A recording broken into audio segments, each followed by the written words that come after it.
এক ছিল রাহুল। ওর মা ছোটবেলায় মারা যান। বাবা আবার বিয়ে করেন। নতুন মা সুনিতা গ্রামের শিক্ষিকা।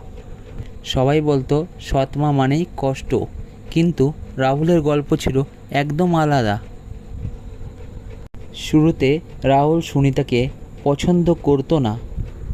ও ভাবতো এই মহিলা কি আমার মায়ের জায়গা নিতে চায়।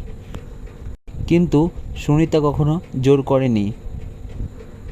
তিনি প্রতিদিন রাহুলের জন্য টিফিন বানাতেন। রাহুল হঠাৎ অসুস্থ হয়ে পড়ল। জ্বর 104 ডিগ্রি। সুনিতা সারা রাত পাশে বসে প্যাড দিয়ে শরীর মুছে দিলেন, ঘন ঘন ওষুধ খাওয়ালেন, ঘুমাননি এক মুহূর্তও।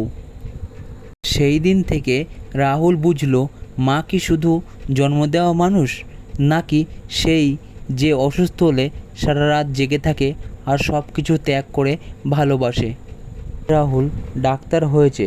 সবাইকে বলে আমার সফলতার পেছনে দুজন মা, একজন যিনি জন্ম দিয়েছেন, আরেকজন যিনি মানুষ করেছেন।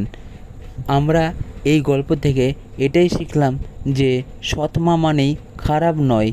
ভালোবাসা আর নিষ্ঠা থাকলে সম্পর্কের সব মায়েই সমান হতে পারে।